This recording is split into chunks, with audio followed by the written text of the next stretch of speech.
El Mediterráneo ha sido calificado como el cementerio más grande, precisamente en esa zona. Vamos a analizar este caso con Marta Maroto, periodista especializada en migraciones desde España, a quien le doy la más cordial bienvenida aquí en DiNews para todo el auditorio latinoamericano. Un gusto, Marta. Buenos días, Carmen. A ver, primero hay que dar un contexto de este último caso para luego hablar también de los decretos polémicos desde Giorgia Meloni. Pues bueno, como decíais, ¿no? Una nueva tragedia en el Mediterráneo. Medios italianos confirman la muerte de al menos 64 personas. Más de una decena de ellos serían niños, y además estas cifras es posible que vayan aumentando en las próximas horas, en los próximos días, porque a medida que avanzan las tareas de rescate, el mar sigue escupiendo nuevos cadáveres, y porque además, según los testimonios de las personas migrantes, en la barca viajarían alrededor de unas 180 personas. Los migrantes, bueno, como habéis dicho también, proceden de países de Oriente Medio, de África. Llevan 4 días ya navegando en condiciones muy precarias y de hacinamiento en una barca de apenas pues 20 metros de eslora, ¿no? Salieron del puerto de Esmirna, en el oeste de Turquía, sorteando la costa y las islas y las costas griegas del Mar Jónico, y tenían el objetivo de llegar al sur de Italia, ¿no? La región de Calabria, lo que sería la punta de la bota, ¿no? De la península de italiana. Y bueno, según los testimonios que vamos conociendo y que recoge sobre todo la ONG Médicos Sin Fronteras, pues bueno, sabemos que cuando estaba a punto de llegar, apenas unos 150 metros de la costa, ya durante la madrugada del domingo, las malas condiciones del mar partieron en dos esta embarcación, y así es como se produjo pues esta nueva tragedia en el Mediterráneo. A ver, en verdad, tu voz aquí también es muy importante porque bien sé que te has montado, por ejemplo, en esta embarcación que era tunera y luego pasó a ser una embarcación para ayudar a miles y miles de migrantes que lamentablemente están varados ahí en el mar. ¿Y por qué digo esto? Porque es importante conocer la opinión de alguien que estaba ahí, dentro, viendo de primera mano lo que significa este accionar de los rescatistas, de los brigadistas. ¿Y por qué digo ello? Porque ahora hay un decreto que lamentablemente está poniendo trabas al trabajo de, por ejemplo, la embarcación Open Arms o también la Aita Marí. Entonces, ¿qué significa todo ello? Giorgia Meloni también se ha expresado, se han expresado otras autoridades, pero lamentablemente esta escena que estamos viendo en imágenes se van a volver a repetir por estas políticas.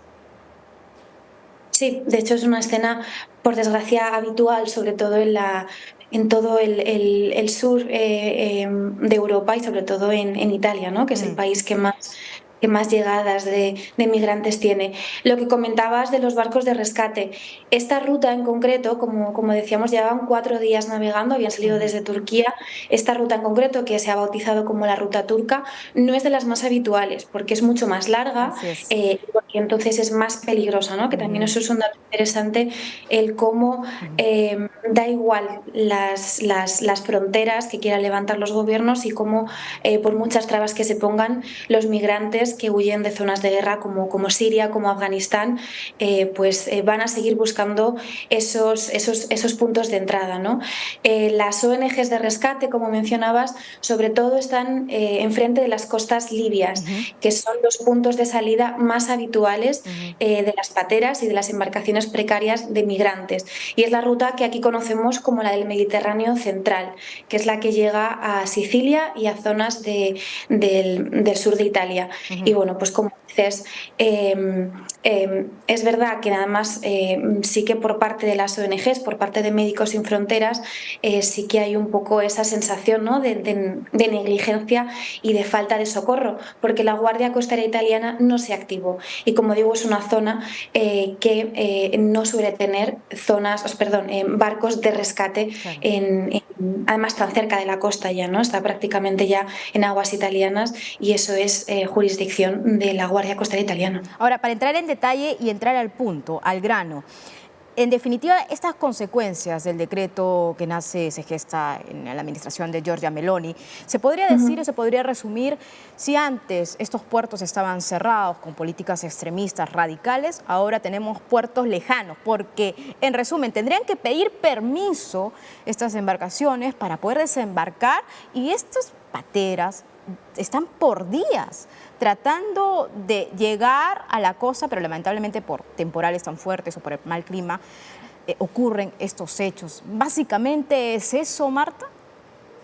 Sí, también la sensación que tienen las ONGs que operan en el Mediterráneo desde 2015, desde antes incluso de 2015, tienen precisamente lo que has dicho, ¿no? Esa sensación de que se ha cambiado la política de puertos cerrados que tenía el gobierno con Matteo Salvini como ministro de Interior y que pues prácticamente, ¿no?, sí que era una señalación y era criminalizar directamente a las ONGs de rescate por una política de puertos lejanos. Ya no se dice directamente no, no podéis venir, porque eso va en contra de la ley humanitaria y de la ley del mar, pero ahora lo que dicen es, bueno, ya que venís, vamos a poneros todas las trabas posibles para que rescatéis al mínimo número de migrantes y para que pues alargar ese periodo de sufrimiento, porque son personas, como hemos dicho, vienen de una migración y con una mochila de torturas, de vejaciones muy fuerte. Entonces, precisamente es eso, ¿no? En lugar de dar puertos en el sur de Italia, con la excusa de que están saturados, lo que hacen es dar puertos a varios días de navegación.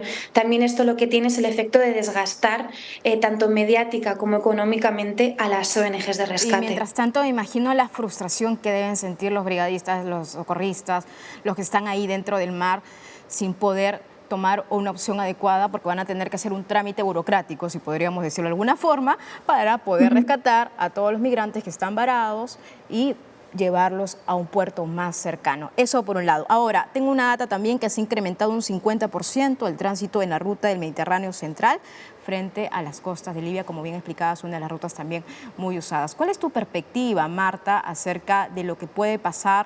Porque el flujo migratorio se está incrementando más y más en esta zona. Sí, bueno, toda Europa en el último año ha recibido un incremento, ¿no?, de la presión migratoria. También la ruta canaria que tenemos por España también cada vez tiene más presencia, que también es una ruta muy complicada, ¿no?, porque el océano Atlántico, al ser ya mar abierto, es mucho más peligroso. Pero sí, como digo, por muchos decretos, por muchos acuerdos a los que pueda llegar Europa, pues con Turquía o con Libia, para frenar esa migración cada vez desde puntos más interiores del continente africano, las personas van a seguir buscando rutas, ¿no?, para entrar. Decía el secretario general de Naciones Unidas, Antonio Guterres, que se tienen que proveer rutas seguras para que los migrantes puedan pedir asilo y puedan pedir protección. Eso es precisamente también lo que desde las ONGs y de los movimientos pues se pide, ¿no?, que efectivamente exista una manera de que evite estas muertes, porque cuantas más trabas se ponen, lo único que se hace es pagar más dinero para los traficantes y que la ruta sea más mortal. Sí, y sobre todo también en este periodo. Pero, por favor, también coméntame la percepción, porque ya las voces de Italia, luego de este caso en concreto, pues está pidiendo la ayuda de la Unión Europea. Claro, siempre hay un pedido, ¿no?, la ayuda, ¿no?, a ver a qué términos llegamos para poder solucionar este tema, pero lamentablemente no ha habido gestos claros de poder solucionar ese tema en el Mediterráneo. Sí, ya en 2016, si recordamos, fracasó el sistema de cuotas en el que la Unión Europea pretendía que hubiese un reparto más o menos equitativo, ¿no?, y que cada país de la Unión Europea, cada país miembro, se hiciese cargo pues de una parte de esa migración que está empezando a recibir Europa. Aquello fracasó. Ahora mismo, desde 2020, ya hay una mesa de negociación por un pacto de migración y derecho al asilo, pero seguimos esperando. Hay mucha división. Países, por ejemplo, como Hungría y todo ese eje xenófobo no tiene ninguna intención de participar. Entonces, al final lo que vemos es que cada vez que hay una tragedia de este tipo o cada vez que hay un incremento grande de llegadas, son los países más afectados, en este caso los países mediterráneos, los que buscan sistemas de reparto, pero al final pues muchas veces con acuerdos simplemente bilaterales, cuando es un compromiso que la Unión Europea lleva años buscando que se haga de manera conjunta. Sí, claro. Y ahora, ya analizado también la parte política, ¿no? Por parte de la administración de Giorgia Meloni, no se ve un escenario de poder flexibilizar esta política migratoria que también fue parte de su agenda de una candidatura, por eso ahí está ahí. Y lamentablemente imágenes como estas vamos a seguir viendo por lo que se puede prever. Así es como terminan esas pateras, ¿no? Rastros de madera, ¿no? Que son arrastradas por las olas, precarios botes, ¿no? Y así destruidos en dos, partidos en dos, en tres, y en estas pequeñas pateras viajan de hasta 100 a 200 personas, entre ellos menores, mujeres embarazadas, mujeres también y hombres. Lamentable. Marta, no sé si quieras agregar algo más. Sí, no, tú lo has contado muy bien. El Mediterráneo se ha convertido en una gran frontera entre África y Europa y en un cementerio que, por desgracia, hay que tomar decisiones y hay que evitar estas muertes. Sí, así es. Hasta el Porque Papa se puede hacer. Francisco se ha pronunciado también al respecto. Muchas gracias, Marta Maroto, Gracias a periodista vosotros. especializada en migraciones desde España, que escribe artículos también en el diario.es. Muchas gracias.